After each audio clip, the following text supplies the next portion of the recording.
What's going on, YouTube? John here, bringing you yet another song off the Projected Human record. This song is called 12804, which is actually a date. It is December 8th, 2004, which is the date that the late great Dimebag Darrell was killed on stage in Columbus, Ohio. So this song is my tribute to him. I'm actually going to split this up into two separate videos because the story is as important as the how to play part, and I just figured I'd make it easy. That way, if you want to just get straight to the guitar bits, you can go to the next video. This thing all kind of fell together in a really weird way. If you watched my other YouTube videos, you probably remember me talking about some of these songs for this record were either, pieces of music that I had taken to Sevendust. In all honesty, basically everything that I write, I usually try to, bring to my brothers in the dust, and hopefully they make a record. Sometimes they don't. Sometimes they don't fit the vibe. Sometimes they fall through the cracks because Clint and I write a lot of music, and it's sometimes you just misplace things. Got big files full of all kinds of stuff, and sometimes you're like, oh wait a minute, I didn't put this one over here, and it's a cool piece of music. Some of the times it's just as simple as a matter of just not having enough time to get to everything. When we're making a record and we're really focused on the songs that we know that are going to be on the record, it's kind of nose to the grindstone, and we really focus and kind of dial into those. So, a lot of songs, Decay is a great example of a song that we just didn't have time to finish on, called Day Memory. It wasn't one of the priority songs. We were really focused on some of the other material, but we had it, at least as a demo. So when it came time for Blackout the Sun, we wanted to kind of throw as many, ideas back out there as possible. We figured, you know what, let's just go ahead and bust this one back out, and at least finish it to see what ends up happening with it. And, lo and behold, it becomes the first single and one of our bigger songs. So you never know. This song was not like that. This song was actually specifically written for this record. It wasn't a leftover. It wasn't something that had been hanging out for years. A lot of times people will ask me how I get inspired to write music. How do you write a song? What's your process? And for me, it's just a matter of sitting with this in my hand as much as possible, because you never know. I try to equate it more to like fishing than anything else. You can have the best rod, the best tackle, the best location, the best weather, and you throw your line out there and you could sit out there for 5 or 6 hours and just not catch anything, or not catch anything that's worth keeping. Same thing happens in here. I fire all this gear up, and I'll spend half a day banging my head against the wall, playing this riff over and over again against this part, make a chorus, make a bridge, and I hate it. Some days I come in and 15 minutes after I've sat in this seat, a song just kind of, forms and falls into place. So it's a lot like fishing, because you never know what you're going to get, and the only way that you're going to catch the big one is to spend more time with your line in the water. So sitting here with a guitar in my lap, the more time that I spend with the instrument, the better my chances of actually coming up with something that will either be a keeper or something that I like. So that day, wasn't paying attention to the date, wasn't paying attention to what I was going to write about. A lot of the Projected record was already kind of set in motion, and I had lyrics and melodies and ideas that were already kind of starting to take shape. And I literally got up out of bed, came down here, fired everything up. It was raining. It was overcast, raining, and I was kind of sad. I was just kind of bummed out. Not real sure why I was. But, the intro to this song was the very first piece of music, the first riff that I played that day. And it just kind of it just fell out, and it kind of fit my mood and kind of fit the vibe and all that stuff.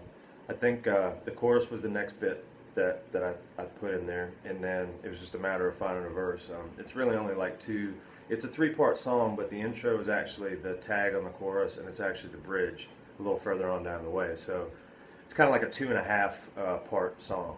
Pretty simple, pretty basic, sad, and it fit the mood, fit the vibe, and it fit just how I was feeling that day.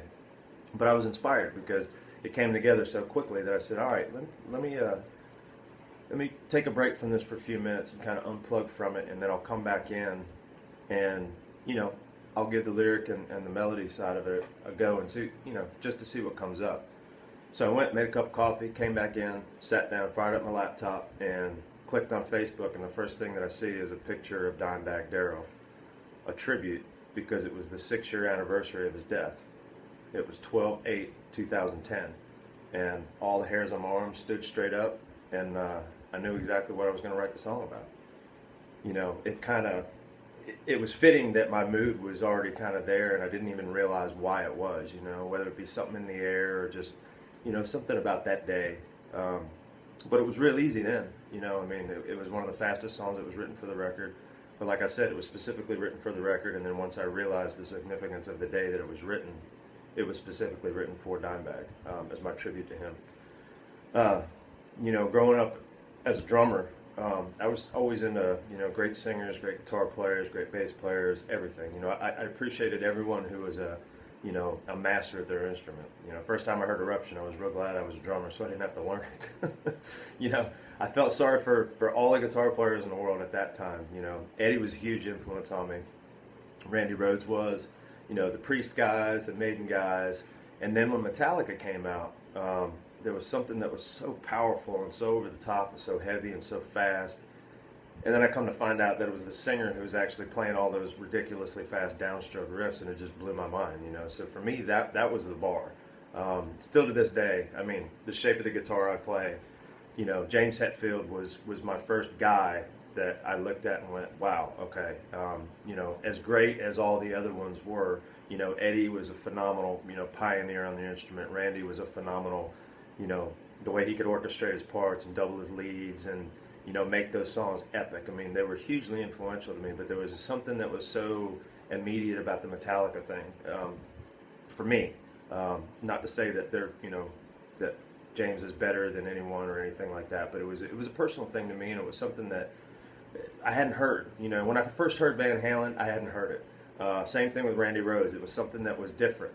And the Metallica thing was the same way. It was something that was different. They didn't sound like anybody else. I mean, there were a lot of metal bands out there, but there wasn't anyone who was doing it quite that way or quite that fast or quite that heavy.